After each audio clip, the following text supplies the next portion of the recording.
And when I go out on a 1 or 2 day trip, I particularly like to carry Trangia style alcohol stoves with me.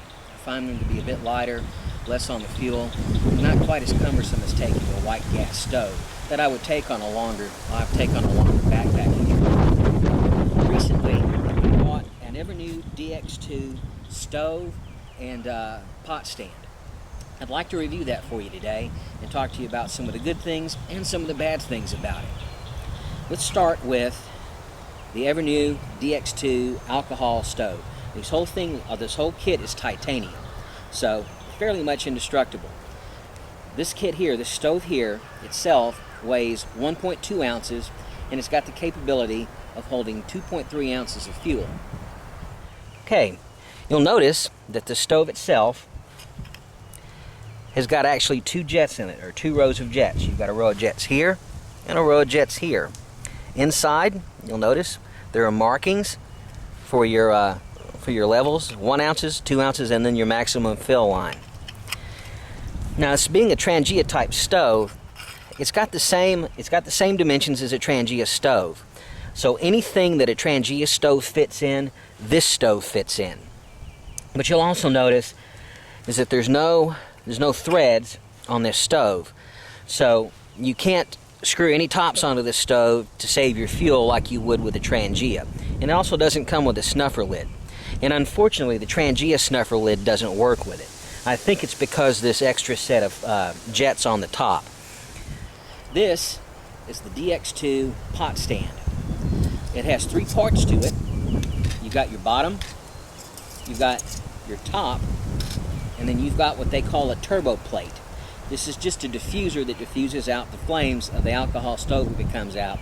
It also keeps hot spots and stuff from developing out on your kit. Makes for a more even boil on your kit. Okay, here we are with a pot stand. This pot stand has got 2 configurations, but there's actually a third one, and we'll get into that one in a little bit. Okay, this is the way this pot stand actually comes. It'll come like this. You're supposed to pack it like this. So you have your stove inside, the kit, your top and bottom together, and your diffuser plate or your turbo plate in that, and that would go in whatever your cook kit is. EverNew tells you that you're supposed to have it put together like this. You flip this over to where these 2 openings are together, and then that's your configuration for burning your alcohol stove. Now, you can leave the diffuser plate on or off. I kind of like it on because I just like the diffusion action on it. Like I said, it makes for a more even boil. So this is the configuration for actually burning your alcohol stove. Another configuration is without the alcohol stove. You put it in like this, and you have now an Esbit stove. Esbit tablets go on here on your turbo plate, pots go on the top, and then now you have a functioning Esbit stove, which is really nice to have. Gives you some flexibility out in the field. Your last configuration that you can do on this stove is this. Mash them up with the grooves here, push them in, back to the same configuration, and then now what you have is you have a functioning wood-burning stove. So in a pinch, you can use this as a wood-burning stove. It does work as a stove, and the small fuel sticks, pencil-sized sticks, it works very well. The entire size of this is about 2.5 inches wide by about 3.5 inches tall. Remember this configuration? Well, we have our alcohol stove in here, and this is set up the way EverNew says that we're supposed to be doing to burn the stove. I find that when you have it in that configuration, it takes about 2 ounces of fuel to maybe even 2.3 ounces of fuel to actually boil 2 cups of water. And that's excessive. I know that from my experience with other alcohol stoves, you can boil 2 cups of water fairly easily. So the way to fix this is to change this configuration to something else. Okay, now this is a configuration I actually use to boil water. And it's the same thing as when you pack it. As you pack it in together and have it all together close up, you got about a 1/2 inch, 3/4 of an inch away from it.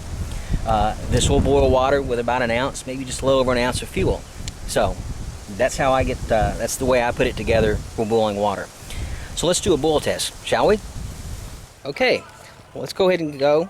We've got 2 ounces of fuel in our stove. Let's go ahead and get it lit, shall we? All right, may not be able to see it, but our stove is lit. Now, I've got 2 cups of water. I'm going to put a lid on it. Now, another drawback to this stove is, in light wind, it makes a really good windscreen. It makes a good windscreen, but in heavy wind like I have today, it's not so good as a windscreen. So I'm going to have to use another windscreen. So, okay, we've got a boil test going, and we will come back when we're done, when we're boiling. Okay, here we are. We got a nice rolling boil here, and we are at 6 minutes 20 seconds. So there we are, boil test, 6 minutes 20 seconds. All right, so there you have it, the EverNew Titanium Dx2 stove and pot stand. All in all, I think it's a fairly good kit. You can take it out on the field with you, out on the trail, and you'd be able to boil your water, and it's pretty flexible.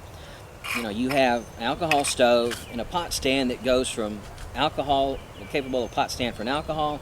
It also turns into an Esbit stove and can be used in a pinch as a wood burning stove. All in all, I think that's pretty flexible. The drawbacks are going to be really, well, the only drawback I see is cost. The stove itself is about $45. The pot stand itself is about $47. You can get them together as a kit for about between $83 and $85 from some places out on the web. Now, you're only going to save yourself maybe 3 ounces or so. I'm not sure if spending that kind of money for a titanium stove and shaving off that many ounces is actually worth the cost. That's up to you.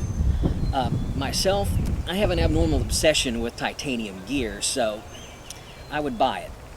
One of these days, I'm going to admit that I have take my first of 12 steps and admit that I have a problem with titanium gear. Just not today. All in all, good stove. We recommend it if you're willing to spend the money to save yourself the weight, or you just need the flexibility of the pot stand of having the extra stoves. If you found this review informational and you liked it, please give me a 5-star rating. Your comments are always welcome. Thanks for watching, and I'll see you on the trail.